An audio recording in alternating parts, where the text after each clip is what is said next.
ਵਾਹਿਗੁਰੂ ਜੀ ਕਾ ਖਾਲਸਾ ਵਾਹਿਗੁਰੂ ਜੀ ਕੀ ਫਤਿਹ। ਮਹਾਂਪੁਰਖ ਬਚਨ ਕਰਿਆ ਕਰਦੇ ਹਨ ਕਿ ਸਿੱਖ ਤਾਂ ਸਾਰੇ ਕਰੀ ਜਾਂਦੇ ਹਨ, ਪਰ ਸਿੱਖ ਦਾ ਅਸਲੀ ਪਤਾ ਤਾਂ ਅੰਤ ਦੇ ਸਮੇਂ ਲੱਗਦਾ ਹੈ, ਜਦੋਂ ਆਖਰੀ ਸਾਹ ਨਿਕਲਦਾ ਹੈ ਕਿ ਰੂਹ ਨਿਕਲ ਕੇ ਕਿੱਧਰ ਨੂੰ ਗਈ। ਜਾਂ ਗੁਰੂ ਨਾਨਕ ਦੇ ਚਰਨਾਂ ਵਿੱਚ ਵਿਰਾਜੀ ਹੈ ਕਿ ਇੱਧਰ ਉੱਧਰ ਹੀ ਭਟਕ ਰਹੀ ਹੈ। ਹੁਣ ਅੱਜ ਦੇ ਕਲਯੁਗ ਦੇ ਸਮੇਂ ਵਿੱਚ ਬਨਾਵਟੀ ਸਿੱਖ ਤਾਂ ਬਹੁਤ ਹੋ ਗਏ ਹਨ, ਪਹਿਰਾਵੇ ਦੇ, ਦਿਖਲਾਵੇ ਦੇ, ਪਰ ਅਸਲ ਸਿੱਖ ਕੈਸਾ ਹੋਣਾ ਚਾਹੀਦਾ ਹੈ, ਇਸ ਦੇ ਨਾਲ ਸੰਬੰਧਿਤ ਇੱਕ ਛੋਟੀ ਜਿਹੀ ਵੀਡੀਓ ਆਪ ਜੀ ਨਾਲ ਸ਼ੇਅਰ ਕਰਨ ਜਾ ਰਹੇ ਹਾਂ। ਇੱਕ ਜ਼ਰੂਰੀ ਬੇਨਤੀ, ਜੋ ਵੀ ਗਿਆਨ, ਜੋ ਵੀ ਸਾਖੀਆਂ, ਜੋ ਵੀ ਵੀਡੀਓਜ਼ ਆਪ ਜੀ ਦੇ ਨਾਲ ਸ਼ੇਅਰ ਕੀਤੇ ਜਾਂਦੇ ਹਨ, ਉਹ ਗੁਰਸਿੱਖਾਂ ਪਾਸੋਂ, ਮਹਾਂਪੁਰਖਾਂ ਪਾਸੋਂ, ਗੁਰਮੁਖ ਪਿਆਰਿਆਂ ਪਾਸੋਂ ਸਰਵਣ ਕੀਤਾ ਹੋਇਆ ਗਿਆਨ ਹੈ ਜਾਂ ਕਿਤਾਬਾਂ ਵਿੱਚੋਂ ਪੜ੍ਹਿਆ ਹੋਇਆ ਗਿਆਨ ਹੈ। ਅਸੀਂ ਕੋਈ ਗਿਆਨੀ ਨਹੀਂ, ਕੋਈ ਪ੍ਰਚਾਰਕ ਨਹੀਂ। ਹਾਂ, ਕੋਸ਼ਿਸ਼ ਇਹੀ ਕੀਤੀ ਜਾਂਦੀ ਹੈ ਗੁਰੂ ਸਾਹਿਬਾਂ ਦੇ ਆਦਰ ਸਨਮਾਨ ਅਤੇ ਮਰਿਆਦਾ ਨੂੰ ਧਿਆਨ ਵਿੱਚ ਰੱਖਦੇ ਹੋਏ ਹੀ ਗਿਆਨ ਸਾਂਝਾ ਕੀਤਾ ਜਾਵੇ। ਇੱਕ ਵਾਰ ਦਾ ਜ਼ਿਕਰ ਹੈ, ਇੱਕ ਸਿੱਖ ਅਤੇ ਉਸ ਦਾ ਪੁੱਤਰ ਨਦੀ ਵਿੱਚ ਇਸ਼ਨਾਨ ਕਰ ਰਹੇ ਸਨ। ਅਚਾਨਕ ਹੀ ਨਦੀ ਦੇ ਪਾਣੀ ਤੇ ਇੱਕ ਬੇਰ ਤਰਦਾ ਹੋਇਆ ਆ ਗਿਆ। ਸਿੱਖ ਦੇ ਲੜਕੇ ਨੇ ਬੇਰ ਖਾ ਲਿਆ। ਉਸਦੇ ਪਿਤਾ ਨੇ ਗੌਰ ਕੀਤਾ ਕਿ ਮੇਰਾ ਲੜਕਾ ਕੁਝ ਮੂੰਹ ਵਿੱਚ ਚਬਾ ਰਿਹਾ ਹੈ। ਉਸ ਨੂੰ ਪੁੱਛਿਆ ਕਿ ਪੁੱਤਰ, ਤੂੰ ਕੀ ਖਾ ਰਿਹਾ ਹੈ? ਤਾਂ ਲੜਕਾ ਦੱਸਣ ਲੱਗਾ ਕਿ ਨਦੀ ਦੇ ਪਾਣੀ ਵਿੱਚ ਇੱਕ ਬੇਰ ਤਰ ਕੇ ਆ ਗਿਆ ਸੀ, ਮੈਂ ਉਹ ਖਾਧਾ ਹੈ। ਪਿਤਾ ਕਹਿਣ ਲੱਗਾ, ਪੁੱਤਰ, ਇਹ ਬੇਰ ਪਤਾ ਨਹੀਂ ਕਿਸ ਦਾ ਸੀ, ਤੂੰ ਖਾ ਲਿਆ ਹੈ। ਅਸੀਂ ਗੁਰੂ ਨਾਨਕ ਦੇ ਸਿੱਖ ਹਾਂ। ਕਿਸੇ ਵੀ ਵਸਤੂ ਨੂੰ ਬਿਨਾਂ ਮੁੱਲ ਦਿੱਤਿਆਂ ਅਸੀਂ ਖਾ ਨਹੀਂ ਸਕਦੇ, ਵਰਤ ਨਹੀਂ ਸਕਦੇ। ਤੂੰ ਮੇਰੇ ਨਾਲ ਚੱਲ, ਆਪਾਂ ਦੇਖੀਏ ਕਿ ਇਹ ਬੇਰ ਕਿੱਥੋਂ ਆਇਆ ਹੈ। ਜਿਸ ਪਾਸੋਂ ਤੋਂ ਨਦੀ ਦੇ ਪਾਣੀ ਦਾ ਵਹਾਅ ਸੀ, ਉਹ ਦੋਵੇਂ ਉਸੇ ਪਾਸੇ ਵੱਲ ਨੂੰ ਤੁਰ ਪਏ। ਨਦੀ ਦੇ ਕਿਨਾਰੇ ਤੁਰੇ ਜਾਂਦੇ ਹੋਏ ਉਹ ਬੇਰੀ ਦੇ ਕੋਲ ਪਹੁੰਚ ਗਏ।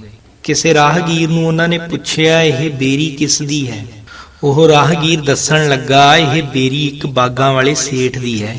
ਪਿਓ ਪੁੱਤਾਂ ਨੇ ਪੁੱਛਿਆ ਕਿ ਉਹ ਸੇਠ ਸਾਨੂੰ ਕਿੱਥੇ ਮਿਲੇਗਾ? ਰਾਹਗੀਰ ਨੇ ਦੱਸਿਆ ਕਿ ਸੇਠ ਦਾ ਘਰ ਉਸਦੇ ਬਾਗ ਦੇ ਵਿੱਚ ਹੀ ਹੈ। ਜੇਕਰ ਤੁਸੀਂ ਉਸ ਨੂੰ ਮਿਲਣਾ ਚਾਹੁੰਦੇ ਹੋ ਤਾਂ ਉਸਦੇ ਘਰੇ ਹੀ ਚਲੇ ਜਾਓ। ਦੋਵੇਂ ਪਿਓ ਪੁੱਤ ਸੇਠ ਨੂੰ ਮਿਲਣ ਲਈ ਉਸਦੇ ਘਰ ਚਲੇ ਗਏ। ਸੇਠ ਨੇ ਮਹਿਮਾਨ ਜਾਣ ਕੇ ਪਿਓ ਪੁੱਤ ਦਾ ਬਹੁਤ ਸਤਿਕਾਰ ਕੀਤਾ, ਬਿਠਾਇਆ। ਹੁਣ ਉਸ ਸਿੱਖ ਪਿਤਾ ਨੇ ਦੋਨੋਂ ਹੱਥ ਜੋੜ ਲਏ ਤੇ ਸੇਠ ਨੂੰ ਕਹਿਣ ਲੱਗਾ, ਸੇਠ ਜੀ, ਸਾਨੂੰ ਬਖਸ਼ ਲਓ, ਅਸੀਂ ਤੁਹਾਡੇ ਗੁਨਾਹਗਾਰ ਹਾਂ। ਸੇਠ ਕਹਿਣ ਲੱਗਾ, ਮੈਂ ਤਾਂ ਤੁਹਾਨੂੰ ਪਹਿਲੀ ਵਾਰ ਦੇਖਿਆ ਹੈ, ਇਸ ਤੋਂ ਪਹਿਲਾਂ ਤਾਂ ਅਸੀਂ ਇੱਕ ਦੂਜੇ ਨੂੰ ਕਦੇ ਮਿਲੇ ਹੀ ਨਹੀਂ। ਤੁਸੀਂ ਮਾਫੀ ਕਿਸ ਗੱਲ ਦੀ ਮੰਗ ਰਹੇ ਹੋ? ਕੀ ਗੁਨਾਹ ਕੀਤਾ ਹੈ ਤੁਸੀਂ? ਹੁਣ ਪਿਤਾ ਦੱਸਣ ਲੱਗਾ, ਮੇਰਾ ਪੁੱਤ ਨਦੀ ਵਿੱਚ ਨਹਾ ਰਿਹਾ ਸੀ, ਤੁਹਾਡੀ ਬੇਰੀ ਦਾ ਬੇਰ ਰੁੜ ਕੇ ਇਸ ਦੇ ਕੋਲ ਆ ਗਿਆ ਅਤੇ ਇਸਨੇ ਉਹ ਖਾ ਲਿਆ। ਸਾਡਾ ਉਸ ਬੇਰੀ ਤੇ ਕੋਈ ਹੱਕ ਨਹੀਂ ਸੀ। ਮੇਰੇ ਪੁੱਤਰ ਕੋਲੋਂ ਗਲਤੀ ਹੋ ਗਈ ਹੈ। ਇਸ ਗਲਤੀ ਦੀ ਤੁਸੀਂ ਜੋ ਵੀ ਸਜ਼ਾ ਸਾਨੂੰ ਦਿਓਗੇ ਅਸੀਂ ਮਨਜ਼ੂਰ ਕਰਾਂਗੇ। ਮਹਾਂਪੁਰਖ ਬਚਨ ਕਰਿਆ ਕਰਦੇ ਹਨ ਕਿ ਜੇ ਕਿਸੇ ਦੇ ਖੇਤ ਵਿੱਚੋਂ ਕਣਕ ਦਾ ਇੱਕ ਛਿੱਟਾ ਵੀ ਤੂੰ ਤੋੜ ਕੇ ਖਾ ਲਿਆ ਤਾਂ ਉਸ ਦਾ ਵੀ ਤੈਨੂੰ ਹਰਜਾਨਾ ਭੁਗਤਣਾ ਪਵੇਗਾ। ਉਹ ਵੀ ਕਰਜ਼ਾ ਤੈਨੂੰ ਅਗਲੇ ਜਨਮ ਵਿੱਚ ਮੋੜਨਾ ਪਵੇਗਾ, ਕਿਉਂਕਿ ਜਿਸ ਦੀ ਜ਼ਮੀਨ ਹੈ, ਫਸਲ ਲਗਾਉਣ ਲਈ ਉਸਨੇ ਮਿਹਨਤ ਕੀਤੀ, ਬੀਜ ਪਾਇਆ, ਖੇਤਾਂ ਨੂੰ ਪਾਣੀ ਲਾਇਆ, ਫਸਲ ਦੀ ਰਾਖੀ ਕੀਤੀ। ਜਿਹੜਾ ਕਿਸੇ ਦੇ ਖੇਤ ਵਿੱਚੋਂ ਤੂੰ ਇੱਕ ਵੀ ਦਾਣਾ ਖਾਧਾ ਹੈ, ਉਸ ਉੱਤੇ ਤੇਰਾ ਤਾਂ ਕੋਈ ਹੱਕ ਹੈ ਹੀ ਨਹੀਂ ਸੀ। ਹੁਣ ਉਹ ਸੇਠ ਕਹਿਣ ਲੱਗਾ, ਸੋਚ ਲਵੋ, ਹੁਣ ਤਾਂ ਤੁਸੀਂ ਕਹਿ ਰਹੇ ਹੋ ਕਿ ਜੋ ਵੀ ਸਜ਼ਾ ਦਿਓਗੇ ਮਨਜ਼ੂਰ ਹੈ, ਪਰ ਬਾਅਦ ਵਿੱਚ ਕਿਤੇ ਮੁੱਕਰ ਨਾ ਜਾਇਓ। ਪਿਓ ਪੁੱਤ ਕਹਿਣ ਲੱਗੇ, ਨਹੀਂ ਜੀ, ਤੁਸੀਂ ਜੋ ਵੀ ਸਜ਼ਾ ਦਿਓਗੇ ਸਾਨੂੰ ਮਨਜ਼ੂਰ ਹੋਵੇਗੀ। ਇਹ ਸਾਡਾ ਪੱਕਾ ਫੈਸਲਾ ਹੈ, ਅਸੀਂ ਗੁਰੂ ਨਾਨਕ ਪਾਤਸ਼ਾਹ ਦੇ ਸਿੱਖ ਹਾਂ। ਸੇਠ ਕਹਿੰਦਾ, ਠੀਕ ਹੈ, ਫਿਰ ਸੁਣੋ, ਮੇਰੀ ਇੱਕ ਜਵਾਨ ਧੀ ਹੈ, ਵਿਆਹੁਣ ਵਾਲੀ ਹੈ, ਉਸ ਲਈ ਮੈਂ ਵਰ ਲੱਭ ਰਿਹਾ ਸੀ। ਮੈਨੂੰ ਤੁਹਾਡਾ ਮੁੰਡਾ ਬਹੁਤ ਹੀ ਚੰਗਾ ਲੱਗਾ ਹੈ। ਫਿਰ ਤੁਸੀਂ ਬਹੁਤ ਹੀ ਚੰਗੇ ਤੇ ਉੱਚੀ ਸੋਚ ਵਾਲੇ ਇਨਸਾਨ ਹੋ, ਇਸ ਲਈ ਮੈਂ ਆਪਣੀ ਧੀ ਦਾ ਰਿਸ਼ਤਾ ਤੁਹਾਡੇ ਲੜਕੇ ਨਾਲ ਕਰਨਾ ਚਾਹੁੰਦਾ। ਸਿੱਖ ਕਹਿੰਦਾ, ਜੀ ਇਹ ਕਿਵੇਂ ਹੋ ਸਕਦਾ ਹੈ? ਅਸੀਂ ਇੰਨੇ ਗਰੀਬ ਹਾਂ, ਤੁਸੀਂ ਇੰਨੇ ਅਮੀਰ ਹੋ। ਉਹ ਸੇਠ ਕਹਿੰਦਾ, ਤੁਸੀਂ ਮੈਨੂੰ ਜ਼ੁਬਾਨ ਦਿੱਤੀ ਹੈ। ਫਿਰ ਸਿੱਖ ਮੰਨ ਗਿਆ ਅਤੇ ਕਹਿਣ ਲੱਗਾ ਕਿ ਸਾਨੂੰ ਮਨਜ਼ੂਰ ਹੈ। ਸੇਠ ਕਹਿਣ ਲੱਗਾ ਕਿ ਹੁਣ ਤੁਸੀਂ ਆਏ ਹੀ ਹੋ ਤਾਂ ਮੈਂ ਚਾਹੁੰਦਾ ਹਾਂ ਵਿਆਹ ਕਰਕੇ ਹੀ ਜਾਓ, ਐਵੇਂ ਕਿਉਂ ਦੁਬਾਰਾ ਚੱਕਰ ਲਗਾਉਂਦੇ ਫਿਰੋਗੇ। ਉਹਨਾਂ ਨੇ ਇਹ ਵੀ ਗੱਲ ਮੰਨ ਲਈ। ਸੇਠ ਕਹਿੰਦਾ ਕਿ ਵਿਆਹ ਕਰਨ ਤੋਂ ਪਹਿਲਾਂ ਮੈਂ ਤੁਹਾਨੂੰ ਇੱਕ ਗੱਲ ਦੱਸ ਦੇਣੀ ਚਾਹੁੰਦਾ ਹਾਂ ਕਿ ਮੇਰੀ ਧੀ ਅੰਨੀ ਹੈ। ਉਹ ਸਿੱਖ ਕਹਿੰਦਾ ਜੀ ਕੋਈ ਗੱਲ ਨਹੀਂ, ਜੇਕਰ ਵਿਆਹ ਤੋਂ ਬਾਅਦ ਤੁਹਾਡੀ ਧੀ ਨੂੰ ਕੁਝ ਹੋ ਜਾਂਦਾ ਜਾਂ ਮੇਰੇ ਪੁੱਤਰ ਨੂੰ ਕੁਝ ਹੋ ਜਾਂਦਾ ਫਿਰ ਵੀ ਤਾਂ ਅਸੀਂ ਸਾਰਦੇ ਹੀ, ਸਾਨੂੰ ਕੋਈ ਇਤਰਾਜ਼ ਨਹੀਂ ਹੈ।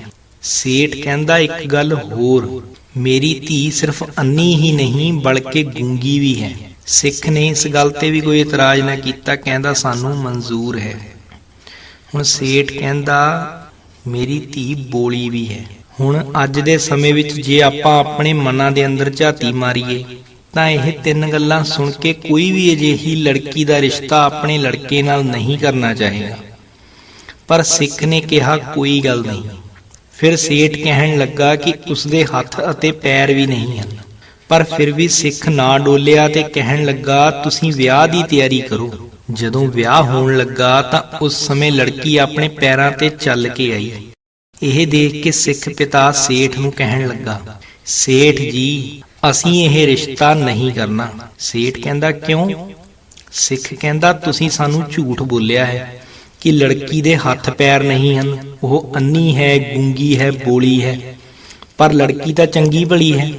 ਅਸੀਂ ਝੂਠੇ ਲੋਕਾਂ ਨਾਲ ਕੋਈ ਵਾਹ ਵਾਸਤਾ ਨਹੀਂ ਰੱਖਣਾ। ਅਸੀਂ ਗੁਰੂ ਨਾਨਕ ਪਾਤਸ਼ਾਹ ਦੇ ਸਿੱਖ ਹਾਂ, ਸਾਨੂੰ ਮਾਫ ਕਰੋ। ਇਸ ਸਜ਼ਾ ਨਾਲੋਂ ਤਾਂ ਅਸੀਂ ਗੁਨਾਹਗਾਰ ਹੀ ਠੀਕ ਹਾਂ। ਸੇਠ ਸਿੱਖ ਨੂੰ ਕਹਿੰਦਾ ਜੀ ਮੈਂ ਕੋਈ ਝੂਠ ਨਹੀਂ ਕਿਹਾ, ਮੇਰੀ ਲੜਕੀ ਅੰਨੀ ਹੀ ਹੈ। ਜਦੋਂ ਦੀ ਉਸਨੇ ਸੁਰਤ ਸੰਭਾਲੀ ਹੈ ਉਦੋਂ ਦਾ ਉਸਨੇ ਕਿਸੇ ਨੂੰ ਮਲੀਨਤਾ ਨਾਲ ਦੇਖਿਆ ਨਹੀਂ, ਇਸ ਲਈ ਉਹ ਅੰਨੀ ਹੈ।